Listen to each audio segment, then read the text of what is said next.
ಸ್ನೇಹಿತರೆ ನಮಸ್ಕಾರ. ಗೆಳೆಯ ವಸಂತ್ ಕುಮಾರ್ ಗಿಳಿಯಾರ್ ಅವರಿಗೆ ಒಂದು ಸಂದೇಶ ಕೊಡೋದಕ್ಕೋಸ್ಕರ ಈ ಫೇಸ್ಬುಕ್ ಲೈವ್. ವಸಂತ್ ಗಿಳಿಯಾರ್ ಅವರೇ, ನನಗೆ ವೈಯಕ್ತಿಕವಾಗಿ ನಿಮ್ಮ ಪರಿಚಯ ಇಲ್ಲ.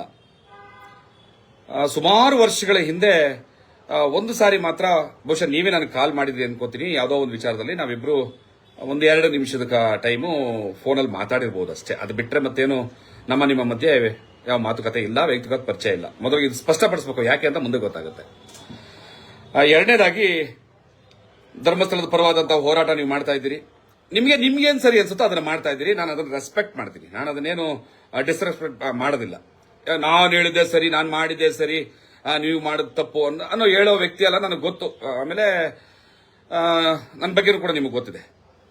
ಈಗ ಯಾಕೆ ಈ ಲೈವ್ ಅನ್ನೋದನ್ನ ನಿನಗೆ ಗೊತ್ತಾಗತ್ತೆ. ಇವಾಗ ತಾವು ನೋಡಿ, ದಯವಿಟ್ಟು ನೋಡಿ. ಮೂರನೇದಾಗಿ, ಕೆಲವು ವಿಚಾರಗಳಲ್ಲಿ ನಮಗೂ ನಿಮಗೂ ಸಾಮ್ಯತೆ ಇದೆ. ಯಾಕೆ ಅಂತಂದ್ರೆ ಈ ಪ್ರಗತಿಪರ ವಿಚಾರಗಳನ್ನ ನೀವು ಕಣಿಸೋದ್ರಲ್ಲಿ, ನಾನು ಕಣಿಸೋದ್ರಲ್ಲಿ ಒಂದಷ್ಟು ಸಾಮ್ಯತೆ ಇದೆ. ನಮಗೂ ನಿಮಗೂ ಒಂದು ಹೊಂದಾಣಿಕೆ ಇದೆ ಕೆಲವು ವಿಚಾರಗಳಲ್ಲಿ ನಮಗೂ ನಿಮಗೂ ತದ್ವಿರುದ್ಧ. ನಿಮ್ಮ ವಿಚಾರನೇ ಬೇರೆ, ನನ್ನ ವಿಚಾರನೇ ಬೇರೆ. ಏನೇ ವಿಚಾರ ಭೇದ ಇದ್ರೂ ಕೂಡ ಬಹುಶಃ ನಾನು ಯಾರ ವಿಚಾರದಲ್ಲೂ ವೈಯಕ್ತಿಕವಾಗಿ ಹೋಗೋದಿಲ್ಲ, ನಿಮ್ಮ ವಿಚಾರದಲ್ಲೂ ಬಂದಿಲ್ಲ. ನಿಮ್ಮ ಬಗ್ಗೆ ನಾನು ಯಾವತ್ತೂ ಏನು ಮಾತಾಡಿದ್ದು ಕೂಡ ಗೊತ್ತಿಲ್ಲ. ನಾನು ಮಾತೇ ಆಡಿಲ್ಲ ಬಿಡಿ. ಹಿಂದೆ ಎಲ್ಲ ಈ ಯಾರಾದ್ರೂ ಪ್ರಗತಿಪರರಿಗೆ ಯಾರಾದ್ರೂ ಬೈದ್ರೆ, ಇನ್ನೊಂದು ಮಾಡಿದ್ರೆ ನಾನು ಮುಂದೆ ಹೋಗ್ಬಿಡ್ತಿದ್ದೆ. ಫಾರ್ ಎಕ್ಸಾಂಪಲ್, ನಮ್ಮ ಗೌರಿ ಮೇಡಮ್ ಅವ್ರ ವಿಚಾರದಲ್ಲಿ ಯಾರಾದ್ರೂ ಅವಮಾನ ಮಾಡಿದ್ರೆ, ಕಂಡಮ್ ಮಾಡಿದ್ರೆ ನಾನು ಮುಂದೆ ನಿಂತು ಅವ್ರನ್ನ ಫೇಸ್ ಮಾಡೋದು, ಅವ್ರಿಗೆ ಬೈಯೋದೆಲ್ಲ ಮಾಡ್ತಿದ್ದೆ. ಇತ್ತೀಚೆಗೆ ಆ ತಪ್ಪನ್ನ ಬಿಟ್ಟಿದ್ದೀನಿ, ಆ ತಪ್ಪಿನ ಕೆಲಸ ಬಿಟ್ಬಿಟ್ಟಿದ್ದೀನಿ ಈಗ. ಯಾಕೆಂತಂದ್ರೆ ಯಾವ ಪರವಾಗಿ ನಾನು ಮಾತಾಡ್ತೀನಿ, ಅವರು ಒಂಥರ ಮೆಂಟಲ್ ಗಿರಾಕಿಗಳು, ಅವ್ರಿಗೆ ಬದ್ಧತೆ ಇಲ್ಲ, ಅವ್ರಿಗೆ ಸಿದ್ಧಾಂತ ಇಲ್ಲ ಅನ್ನೋದು ನನಗೆ ಚೆನ್ನಾಗಿ ಅರ್ಥ ಆಗಿದೆ.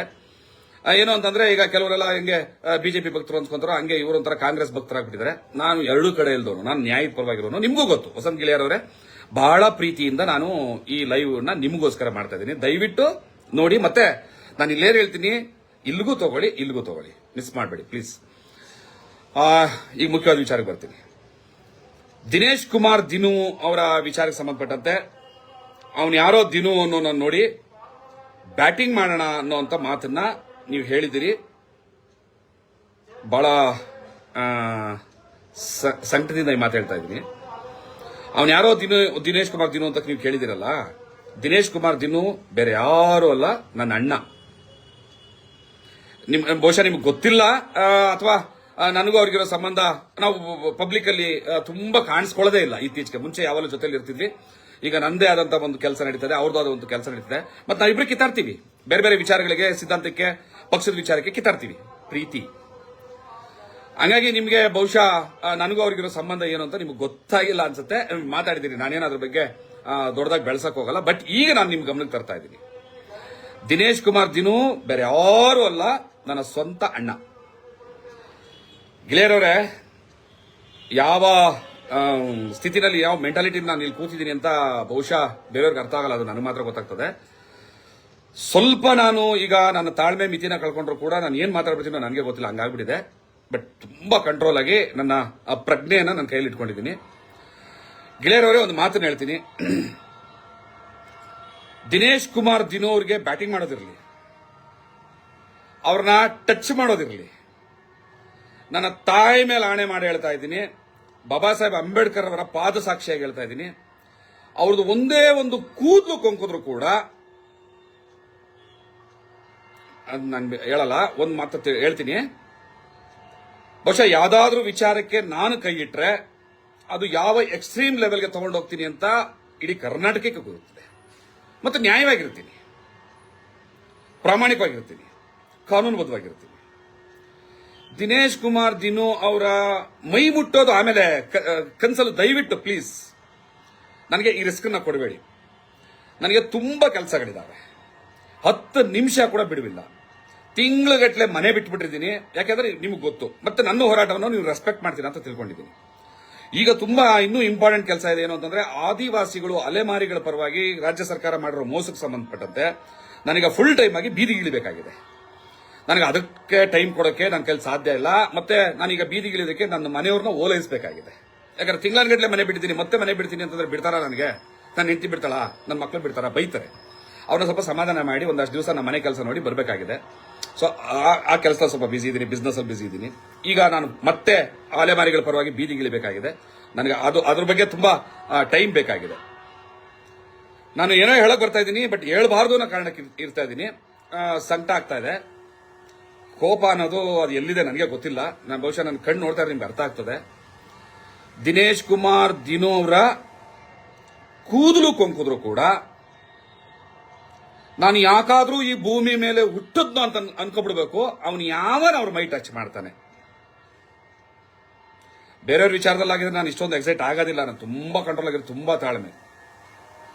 ಪೊಲೀಸ್ನವ್ರ ಗಮನಕ್ಕೂ ತರ್ತಾ ಇದ್ದೀನಿ, ರಿಕ್ವೆಸ್ಟ್ ಮಾಡ್ತೀನಿ. ಸರ್, ಪೊಲೀಸ್ನವರು ಬಹಳ, ಯಾಕಂದ್ರೆ ಈ ತರದ ಕೆಲವು ವಿಚಾರಗಳಲ್ಲಿ ನಾವು ಈ ಧರ್ಮ ದೇವರು ದಿಂಡ್ರುಗಳಲ್ಲಿ ಬುದ್ಧಿ ಕೆಡಿಸ್ಕೊಂಡು ಫೀಲ್ಡ್ ಗಿಳಿಯುವಂತವರು ತುಂಬಾ ಜನ ಇದ್ದಾರೆ. ದಯವಿಟ್ಟು ಇದ್ರ ಬಗ್ಗೆ ಗಮನ ಹರಿಸಬೇಕು. ವಸಂತ್ ಗಿಳಿಯವರವ್ರನ್ನ ಕರೆದು ಕ್ರಮ ತಗೊಳ್ಳಿ ಅಂತ ಹೇಳ್ತಾ ಇಲ್ಲ, ಯಾಕಂದ್ರೆ ಗೆಳೆಯ ಅಂತ ಕರಿತಾ ಇದ್ದೀನಿ ನಾನು. ವಸಂತ್ ಗಿಳಿಯವರನ್ನ ಕರೆದು ಅವರಿಗೆ ಸ್ವಲ್ಪ ತಿಳುವಳಿಕೆ ಕೊಡಿ. ಗಿಳಿಯರವರೇ, ಧರ್ಮಸ್ಥಳದ ವಿಚಾರದಲ್ಲಿ ನೀವೇನ್ ಮಾತಾಡ್ತಾ ಇದ್ದೀರಿ, ಏನು ಹೋರಾಟ ಮಾಡ್ತಾ ಇದ್ದೀರಿ, ಅದು ನಿಮಗೆ ಬಿಟ್ಟಿದ್ದು. ನಾನು ರೆಸ್ಪೆಕ್ಟ್ ಮಾಡ್ತೀನಿ. ನಿಮ್ಗೆ ನೀವು ಸರಿ ಅನ್ಸುತ್ತೆ ನೀವು ಮಾಡಿ, ತಪ್ಪೇನಿಲ್ಲ. ದಿನೇಶ್ ಕುಮಾರ್ ದಿನು ಏನ್ ಮಾಡ್ತಾ ಇದ್ದಾರೆ, ವಿತ್ ಡಾಕ್ಯುಮೆಂಟ್ಸ್, ಅಥೆಂಟಿಕೇಟೆಡ್ ಎವಿಡೆನ್ಸ್ ಇಟ್ಕೊಂಡು ಅವ್ರು ಮಾತಾಡ್ತಾ ಇದ್ದಾರೆ. ನಿಮಗೆ ಅವ್ರ ಬಗ್ಗೆ ತಕರಾರು ಇದ್ರೆ ಅವ್ರ ವಿರುದ್ಧ ಕಾನೂನು ಹೋರಾಟ ಮಾಡ್ತೀರಾ, ಮಾಡಿ. ನಾನು ಇಂಟರ್ಫಿಯರ್ ಆಗೋದಿಲ್ಲ. ಯಾಕಂದ್ರೆ ಅವ್ರ ವಿಚಾರ ನಿಮ್ ವಿಚಾರ ತೊಂದರೆ ಇಲ್ಲ, ಇಂಟರ್ಫಿಯರ್ ಆಗಲ್ಲ. ಮತ್ತೆ ಅವರ ದಾಖಲೆಗಳು ಸುಳ್ಳು ಅಂತ ನೀವೇನಾದ್ರೂ ಇಟ್ಕೊಂಡು ಗೌರವಯುತವಾಗಿ ಮಾತಾಡ್ತೀರಾ, ಮಾತಾಡಿ. ನಾನ್ ಐ ಡೋಂಟ್ ಕೇರ್, ನಾನು ಇಂಟರ್ಫಿಯರ್ ಆಗೋದಿಲ್ಲ. ಮತ್ತೆ ಅವರ ಹೋರಾಟ ಜನರಿಗೆ ಏನ್ ತಲುಪ್ತಾ ಇದೆ, ಅದು ಸುಳ್ಳು ಅನ್ಸುತ್ತೆ. ನೀವು ಜನರಿಗೆ ಹೆಂಗ್ ತಲುಪಿಸಬೇಕು ಸತ್ಯನ ತಲುಪಿಸಿ, ಏನ್ ಅಡ್ಡಿ ಇಲ್ಲ. ನಾನು ಆಗಲೂ ಕೂಡ ನಿಮ್ಮ ಬಗ್ಗೆ ಗೌರವ ಇಟ್ಕೋತೀನಿ. ನಾನು ಆಗಲೇ ಹೇಳಿದ್ದೀನಿ, ಕೆಲವಾರು ವಿಚಾರದಲ್ಲಿ ನಾವಿಬ್ರು ಮ್ಯಾಚ್ ಆಗ್ತೀವಿ, ಕೆಲವಾರು ವಿಚಾರದಲ್ಲಿ ನಾವು ಸ್ವಲ್ಪ ದೂರ ಇದ್ದೀವಿ. ಬಟ್ ನಿಮ್ಮ ಸಿದ್ಧಾಂತಕ್ಕೋ ಅಥವಾ ನಿಮ್ಮ ಹೋರಾಟಕ್ಕೋ ಹೊಂದಾಣಿಕೆ ಆಗ್ತಾ ಇಲ್ಲ ಅಂತಂದ್ರೆ ದಾಳಿ ಮಾಡುವಂತಹ ಮನಸ್ಥಿತಿ ಇದೆಯಲ್ಲ. ಪದೇ ಪದೇ ಹೇಳ್ತಾ ಇದ್ದೀನಿ, ನನ್ನ ತಾಯಿ ಮೇಲಾಣೆ, ಬಾಬಾ ಸಾಹೇಬ್ ಅಂಬೇಡ್ಕರ್ ಪಾದ ಸಾಕ್ಷಿ, ದಿನೇಶ್ ಕುಮಾರ್ ದಿನೋರ ಕೂದಲು ಕೊಂಕಿದ್ರು ಕೂಡ ನನ್ನ ತಾಯಿ ಮೇಲಾಣೆ ಹೇಳಿದ್ದೀನಿ. ನನಗೆ ಹೇಳ್ತಾ ಇದ್ದೀನಿ, ಅವನು ಯಾಕೆ ಈ ಭೂಮಿ ಮೇಲೆ ಹುಟ್ಟಿದ್ದೀನಿ ಅಂತ ಯೋಚನೆ ಮಾಡಬೇಕು. ನಾನು ಯಾಕಾದ್ರೂ ಹುಟ್ಬಿಟ್ಟಪ್ಪ, ಅಪ್ಪಿ ತಪ್ಪಿ ಹುಟ್ಬಿಟ್ಟ, ಯಾವ ದೇವ್ರು ನಾನು ಹುಟ್ಟಿಸ್ಬಿಟ್ಟಪ್ಪ ಇಂಥ ಕರ್ಮಕ್ಕೆ ಅಂತ ಕನ್ಸಲ್ಲೂ ಯೋಚನೆ ಮಾಡಬೇಕು. ಅಂಥದ್ದೊಂದು ಕೆಲಸ ಕೊಟ್ಬಿಡ್ತೀನಿ. ಇದ್ರಲ್ಲಿ ನನ್ ಗೊತ್ತು, ನಾನು ಜೀವ ಎಲ್ಲ ಲೆಕ್ಕಕ್ಕೆ ಇಟ್ಕೊಳ್ಳೋ ನನ್ನ ಮಗನೇ ಅಲ್ಲ ನಾನು. ಅವ್ರ ವಿಚಾರದಲ್ಲಿ ಮಾತ್ರ ಪ್ಲೀಸ್ ಇದನ್ನ ನಾನು ರಿಕ್ವೆಸ್ಟ್ ಅನ್ಕೊಳ್ಳಿ.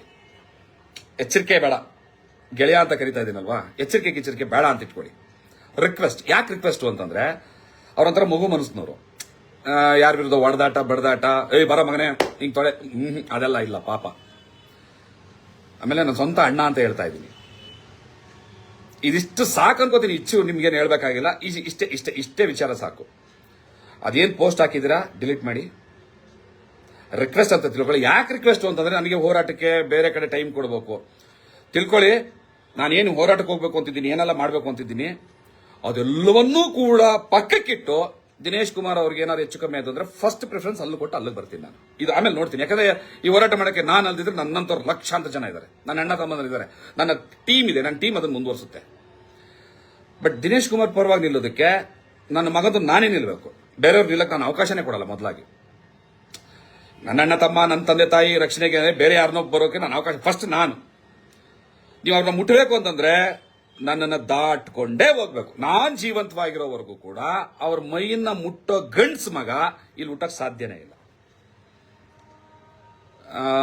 ಚಾಲೆಂಜ್ ಬೇಡ, ಗದ್ಲ ಬೇಡ, ನಿಮ್ಮನ್ನ ನಾನು ಹುಡ್ಕೋದು, ನನ್ನನ್ನು ನೀವು ಬೇಡ ಪ್ಲೀಸ್ ಅಂತ ಹೇಳ್ತಾ ಇದ್ದೀನಿ. ಅವ್ರ ವಿಚಾರದಲ್ಲಿ ಬೇರೆಯವ್ರ ವಿಚಾರ ಆಗಿದ್ರೆ ಬೇರೆ ತರ ಹೇಳ್ತಿದ್ದೀನಿ ನಾನು. ನನ್ನ ವಿಚಾರಕ್ಕೆ ಯಾರು ಚಾಲೆಂಜ್ ಮಾಡಿದ್ರೆ please please please please come ಅಂತಿದ್ದೆ. ಯಾಕಂದ್ರೆ ಅವರೆಲ್ಲ ಇರ್ತಾರೆ, ನಾನೆಲ್ಲ ಇರ್ತೀನಿ. ನನ್ನ ಸ್ವಂತ ಅಣ್ಣ ಅಂತ ಪದೇ ಹೇಳ್ತಾ ಇದ್ದೀನಿ, ಬಿಡಿಸಿ ಹೇಳ್ತಾ ಇದ್ದೀನಿ. ನನ್ನ ಸ್ವಂತ ಅಣ್ಣ ಅಂತ ಹೇಳ್ತಾ ಇದ್ದೀನಿ. ಅವ್ರನ್ನ ಟಚ್ ಮಾಡೋ ಕೆಲಸ, ಆ ಧೈರ್ಯ, ಆ ಸಾಹಸ ಮಗಂದು ಯಾರು ಮಾಡಬಾರ್ದು, ಮಾಡಲೇ ಕೂಡದು, ಕನ್ಸಲ್ಲೂ ಯೋಚನೆ ಮಾಡಬಾರ್ದು. ಯಾಕಪ್ಪ ಈ ಭೂಮಿ ಮೇಲೆ ಇದ್ದೀನಿ ನಾನು, ಯಾಕೋ ದೇವ್ರೇ ನನ್ನನ್ನು ಯಾಕೋ ಹುಟ್ಟಿಸ್ದೆ ಅಂತ ಹೊರತುಪಿಸ್ಬೇಕು. ನನ್ನ ಜೀವ ಒತ್ತೆ ಇಟ್ಟಾದ್ರೂ ಕೂಡ ಆ ಕೆಲಸ ಮಾಡ್ಬಿಡ್ತೀನಿ. ಪ್ಲೀಸ್ ಬೇಡ, ಇಂಥದ್ದೊಂದು ದುಸ್ಸಾಹಸಕ್ಕೆ ಕೈ ಹಾಕ್ಬೇಡಿ. ಮತ್ತೆ ನೀವು ತುಂಬಾ ಕೆಟ್ಟ ಮಾತುಗಳನ್ನ ಉಪಯೋಗಿಸಿದಿರಿ, ನಾನು ಅದ್ರ ಬಗ್ಗೆ ಹೇಳ್ಬೇಕು. ಅವ್ನು ಯಾವನೋ ಬೋಳಿ ಮಕ್ಕಳು ಎಲ್ಲ ಹೇಳಿದಿರಿ. ನಾನು ಯಾಕೆ ಅದನ್ನ ಬಿಡ್ತಾ ಇದ್ದೀರಿ ಅಂತಂದ್ರೆ ಬಹುಶಃ ದಿನೇಶ್ ಯಾರು ಅಂತ ಗೊತ್ತಿಲ್ಲದೆ ನೀವು ಮಾತಾಡಿದಿರಿ. ಸೊ ಹಂಗಾಗಿ ಎಕ್ಸ್ಕ್ಯೂಸ್ ಇದೆ ಅದಕ್ಕೆ. ಈಗ ಗೊತ್ತಾಯ್ತಲ್ಲ ಯಾರು ಅಂತ. ಇನ್ನು ಮುಂದೆ ಏನಾದರೂ ನೀವು ಆ ಪದ ಉಪಯೋಗಿಸಿದ್ರೆ ನಾನು ನೀನು ನೇರವಾಗಿ ನಿಲ್ಬೇಕಾಗ್ತದೆ. ಬೇಡ ಗೆಳೆಯ, ಬೇಡ. ಗಿಳಿಯಾರ್ ಅಂತ ಹೆಸರಿದೆಯಲ್ಲ ಅದು ನನ್ನ ಗೆಳೆಯಾರ್ ಅನ್ಕೊಂತೀನಿ, ನನ್ನ ಗೆಳೆಯಾರ್ ಅನ್ಕೊಂತೀನಿ. ದಯವಿಟ್ಟು ಬೇಡ ಬೇಡ ಬೇಡ. ನಾನು ಅವ್ರ ವಿಚಾರಕ್ಕೆ ತುಂಬಾ ಸಾಫ್ಟ್ ಆಗಿ ಹೇಳ್ಬೇಕು ಅಂತಾನೆ ಪ್ಲಾನ್ ಮಾಡ್ತಾ ಇದ್ದೀನಿ. ಅಂತ ತಲೆಯಲ್ಲಿರೋ ಕೋಪನ ತುಂಬಾ ಕಂಟ್ರೋಲ್ ಮಾಡ್ತೇನೆ. ಆ ಕೋಪ ಕಂಟ್ರೋಲ್ ಮಾಡಕ್ ಹೋಗಿ ಕಣ್ಣಲ್ಲಿ ಕೆಂಪಾಗ್ತಾ ಇದೆ, ನನಗೆ ಹಾರ್ಟ್ ಬೀಟ್ ಜಾಸ್ತಿ ಇದೆ. ಬೇಡ ಗೆಳೆಯ, ಫೈನಲ್ ಆಗಿ ನಾನು ರಿಕ್ವೆಸ್ಟ್ ಅಂತ ಹೇಳ್ತಾ ಇದ್ದೀನಿ. ನೀವು ಮಾಡ್ತೀನಿ ಅನ್ಕೊಂಡ್ರೆ ನಾನೇನು ಮಾಡೋಕ್ಕಾಗಲ್ಲ. ಪೊಲೀಸ್ನವ್ರಿಗೂ ಕೂಡ ನಾನು ರಿಕ್ವೆಸ್ಟ್ ಮಾಡ್ತಾ ಇದ್ದೀನಿ, ಸರ್ ಈ ವಿಚಾರದಲ್ಲಿ ದಿನೇಶ್ ಅವ್ರ ರಕ್ಷಣೆ ಕೊಡೋ ವಿಚಾರದಲ್ಲಿ, ಯಾಕಂತಂದ್ರೆ ದೇವರ ಧರ್ಮದ ವಿಚಾರದಲ್ಲಿ ಯಾರು ಏನೇನೆಲ್ಲ ಮಾಡ್ತಾರೆ ನೋಡ್ತಾ ಇದ್ವಿ ನಾವು. ಯಾರ ಮೇಲೆ ಅಲ್ಲೇ ಮಾಡ್ತಾರೆ, ಎಲ್ಲ ಮಾಡ್ತಾರೆ. ಸತ್ಯವಾಗ್ಲೂ ಅವ್ರ ಕೂದಲು ಮುಟ್ಟಿದ್ರು ಕೂಡ ನನ್ನ ತಾಯಿ ಮೇಲಾಣೆ ಪದೇ ಪದೇ ಹೇಳ್ತಾ ಇದ್ದೀನಿ, ನಾನು ಮನುಷ್ಯನಾಗಿ ಉಳಿಯೋದಿಲ್ಲ. ಮತ್ತೆ ಅಲ್ಲಿಂದ ಆಚೆಗೆ ನಾನು ಯಾವ ಲೆವೆಲ್ಗೆ ಹೋಗೋಕ್ಕೂ ರೆಡಿ ಇರ್ತೀನಿ. ಪ್ಲೀಸ್ ಗೆಳೆಯರವರೇ, ವಸಂತ್ ಗಿಳಿಯಾರವರೇ, ಪ್ಲೀಸ್ ಸ್ಟಾಪ್ ಮಾಡಿ. ಅದನ್ನೆಲ್ಲ ಡಿಲೀಟ್ ಮಾಡಿ. ನೀವೇನು ಸಾರಿಗಿರಿ ಕೇಳಿ ಅಂತಾನು ಹೇಳಲ್ಲ, ಸುಮ್ಮನೆ ಡಿಲೀಟ್ ಮಾಡಿ ಸುಮ್ಮನೆ ಬಿಡಿ. ನಿಮ್ಮ ಕೆಲಸ ನೀವು ಮಾಡ್ಕೊಳ್ಳಿ, ನಿಮ್ಮ ಹೋರಾಟ ನೀವು ಮಾಡ್ಕೊಳ್ಳಿ. ನಿಮ್ಮ ಮೀಡಿಯಾಗಳಿದ್ದಾವೆ, ನಿಮ್ಮ ಮೀಡಿಯಾಗಳಲ್ಲಿ ನೀವು ಮಾತಾಡ್ಕೊಳ್ಳಿ, ಎಲ್ಲರೂ ಹೋಗಿ ಮಾತಾಡ್ಕೊಳ್ಳಿ, ಯಾರ ಬಗ್ಗೆ ಯಾರು ಮಾತಾಡಿ. ಸೈದ್ಧಾಂತಿಕವಾಗಿ ವಿಚಾರವಾಗಿ ಇಟ್ಕೊಂಡು ದಿನೇಶ್ ಕುಮಾರ್ ಅವ್ರನ್ನ ನೀವು ಖಂಡನೆ ಮಾಡ್ತೀರಿ, ಮಾತಾಡ್ತೀರಿ ಅಂದ್ರೆ ವಿರೋಧ ಮಾಡಿ. ನಾನೇ ಹೇಳ್ತಾ ಇದ್ದಿಲ್ಲ, ವಿರೋಧ ಮಾಡಿ ಅವ್ರನ್ನ. ಅವ್ರು ಹೇಳಿದಲ್ಲ ಸರಿ ಅಂತ ಒಪ್ಪಬೇಕಾಗಿಲ್ಲ. ಮಾಡ್ತೀರಾ ಮಾಡಿ. ಅದೆಲ್ಲ ಒಂದು ಏನೋ ಹೆಲ್ತಿ ಕಾಂಪಿಟೇಷನ್ ಇರಲಿ. ಬಟ್ ಅಟ್ಯಾಕ್ ಮಾಡ್ತೀನಿ, ಬ್ಯಾಟಿಂಗ್ ಮಾಡ್ತೀನಿ ಅಂದ್ರೆ ಒರಿಜಿನಲ್ ಬ್ಯಾಟ್ಗಳು ಹೆಂಗ್ ಬರ್ತವೆ ಅನ್ನೋದನ್ನ ನಾವು ತೋರಿಸಬೇಕಾಗ್ತದೆ. ಬೇಡ, ನಾನು ಲೀಗಲ್ ಫೈಟರ್. ನಾನು ಫೀಲ್ಡಲ್ಲಿ ಫೈಟ್ ಮಾಡೋ ಅಗತ್ಯ ಇಲ್ಲ, ಅದು ಇಷ್ಟಪಡಲ್ಲ. ನಾನು ಲೀಗಲ್ ಫೈಟರ್. ನನ್ನ ಫೀಲ್ಡ್ಗಿಡ ಕೆಲಸಕ್ಕೆ ಅವಕಾಶ ಕೊಡಬೇಡಿ ಪ್ಲೀಸ್. ನಮಸ್ಕಾರ. ಶ್ರೀ ಮಂಜುನಾಥನ ಮೇಲೆ ಹೇಳ್ತಾ ಇದ್ದೀನಿ. ನಾನು ನಂಬುವ, ನಾನು ಆರಾಧಿಸುವ ಶ್ರೀ ಮಂಜುನಾಥನ ಪಾದದ ಸಾಕ್ಷಿಯಾಗಿ ಹೇಳ್ತಾ ಇದ್ದೀನಿ. ಯಾಕಂದ್ರೆ ನಾನು ಆ ದೇವ್ರನ್ನ ನಂಬ್ತೀನಿ. ದಯವಿಟ್ಟು ಈ ಸಾಹಸ ಕೈ ಹಾಕ್ಬೇಡಿ ಗೆಳೆಯರ್, ಈ ಸಾಹಸ ಕೈ ಹಾಕ್ಬೇಡಿ. ಶ್ರೀ ಮಂಜುನಾಥನ ಪಾದ ಸಾಕ್ಷಿಯಾಗಿ ಈ ಸಾಹಸ ಕೈ ಹಾಕ್ಬೇಡಿ. ಒಂದು ವೇಳೆ ನೀವು ನನ್ನ ಮಾತನ್ನ ತುಂಬಾ ನೆಗ್ಲೆಕ್ಟ್ ಮಾಡಿ ಏನಾದ್ರು ಮುಂದುವರೆದ್ರೆ, ಅದೇ ಶ್ರೀ ಮಂಜುನಾಥನ ಪಾದ ಸಾಕ್ಷಿಯಾಗಿ ಈ ಪ್ರಯತ್ನ ಯಾರೇ ಮಾಡಿದ್ರು, ಅದು ನೀವೇ ಆಗಿದ್ರು ಸರಿ, ಬೇರೆಯವರಾಗಿದ್ರು ಸರಿ, ನಾನು ಯಾಕೆ ಈ ಭೂಮಿಯಲ್ಲಿ ಇದ್ದೀನಿ ಅಂತ ಪರಿತಪಿಸಬೇಕಾಗ್ತದೆ. ದಯವಿಟ್ಟು ನಿಮ್ ಕೈ ಮುಗಿತೀನಿ, ನನಗೆ ಆ ರಿಸ್ಕ್ ಕೊಡಬೇಡಿ ಪ್ಲೀಸ್. Thank you.